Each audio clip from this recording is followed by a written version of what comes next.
ഭിന്നശേഷിക്കാരായ പെൺകുട്ടികൾക്ക് നേരെ നടക്കുന്ന പീഡനങ്ങൾക്കെതിരായ ഒരു ഷോർട്ട് ഫിലിമാണ് എലി. സിനിമയുടെ തുടക്കത്തിൽ നിത്യമോളെ നീ എവിടെയാണ് ഒളിച്ചിരിക്കുന്നതെന്ന് ചോദിച്ചുകൊണ്ട് നിത്യമോളുടെ കാര്യങ്ങളെല്ലാം നോക്കുന്ന സ്ത്രീ അവിടെയൊക്കെ തിരയുന്നുണ്ട്. നിത്യമോൾ ഒരു റൂമിനുള്ളിൽ ഒരു പുതപ്പിനടിയിൽ ഒളിച്ചിരിക്കുന്നത് കണ്ടെങ്കിലും അവർ അവളെ നിരാശപ്പെടുത്താതെ നിത്യമോളെ കാണാത്തതുപോലെ നിന്നു. അപ്പോഴേക്കും അവളുടെ ചേച്ചി സോഫി ജോലി കഴിഞ്ഞു വന്നു. സോഫി നിത്യമോളുടെ അടുത്ത് വന്ന് നിത്യമോളെ കണ്ടോ എന്നൊക്കെ ചോദിച്ചു. അപ്പോഴേക്കും ആ പുതപ്പ് മാറ്റി സോഫിയെ നോക്കി അവൾ ചിരിക്കാൻ തുടങ്ങി. നിത്യ ഓട്ടിസം ബാധിച്ച ഒരു കുട്ടിയാണ്. നിത്യയും സോഫിയും മാത്രമാണ് ആ ഫ്ളാറ്റിലുള്ളത്. പിന്നെ സോഫി ജോലിക്ക് പോകുമ്പോൾ നിത്യമോളെ നോക്കാൻ വരുന്ന സ്ത്രീ പകൽ സമയം അവിടെ കാണും. നിത്യമോളുടെ ഫേവറേറ്റ് ആണ് ഐസ്ക്രീം. അന്ന് സോഫി കൊണ്ടുവന്ന കിറ്റിൽ നിന്ന് നിത്യമോൾ സാധനങ്ങളൊക്കെ എടുക്കുന്ന വഴി ഒരു ടെലിവിഷൻ കണ്ടു. നിത്യമോൾക്ക് അതെന്താണെന്ന് മനസ്സിലായില്ല. സോഫി വേഗം ഓടി വന്ന് അവളുടെ കയ്യിൽ നിന്നും അത് വാങ്ങി അവൾക്ക് പകരം ഐസ്ക്രീം കൊടുത്തു. അന്ന് രാത്രി നിത്യമോളെ നോക്കാൻ വരുന്ന സ്ത്രീ പിറ്റേന്ന് വരില്ലെന്നും മകന് സുഖമില്ലാത്തത് കൊണ്ട് ഹോസ്പിറ്റലിൽ പോകാനുണ്ടെന്നും പറഞ്ഞു. പെട്ടെന്ന് പറഞ്ഞതുകൊണ്ട് സോഫിക്ക് പിറ്റേ ദിവസം ലീവ് എടുക്കാൻ പറ്റില്ലായിരുന്നു. അങ്ങനെ സോഫി രാവിലെ ഫ്ളാറ്റിലെ ജോലിയെല്ലാം തീർത്ത് ജോലിക്ക് പോകാൻ റെഡിയായി. പെട്ടെന്ന് കോണിമ്പല്ല് കേട്ട് ഡോറ് തുറന്നപ്പോൾ അടുത്ത ഫ്ളാറ്റിലെ പയ്യനായിരുന്നു. അവൻ അമ്മ ഉണ്ടാക്കിയ ഒരു സ്പെഷ്യൽ ഫുഡ് സോഫിക്കും നിത്യമോൾക്കും കൊടുക്കാൻ വന്നതായിരുന്നു.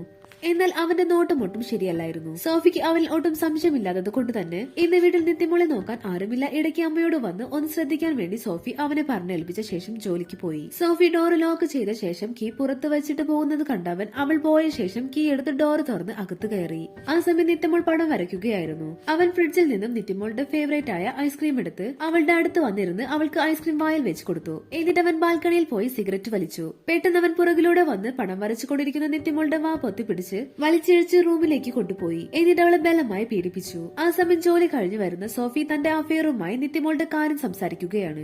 അയാൾ അവളെ അനാഥാലയത്തിൽ കൊണ്ടുവിടാൻ ആവശ്യപ്പെട്ടത് കേട്ട് അയാളോട് ദേഷ്യപ്പെട്ട ശേഷം സോഫി ആ റിലേഷൻ ബ്രേക്കപ്പ് ചെയ്യാൻ തീരുമാനിച്ചു.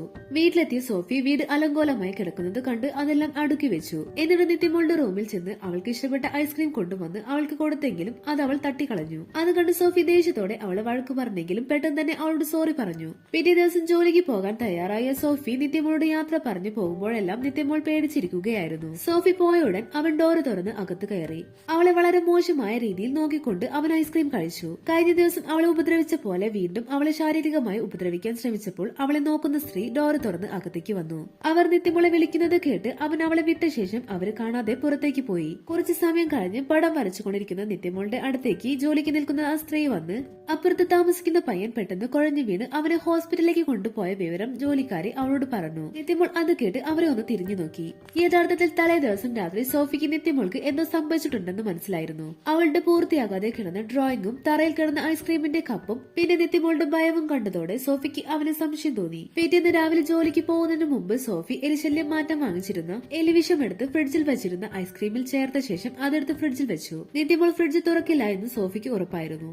അവൻ വന്ന ശേഷം ഐസ്ക്രീം എടുക്കുമെന്ന് സോഫിക്ക് ഉറപ്പായിരുന്നു. അതുപോലെ തന്നെ അവൻ വന്ന ശേഷം അവൻ ഐസ്ക്രീം എടുത്ത് കഴിക്കുകയും ചെയ്തു.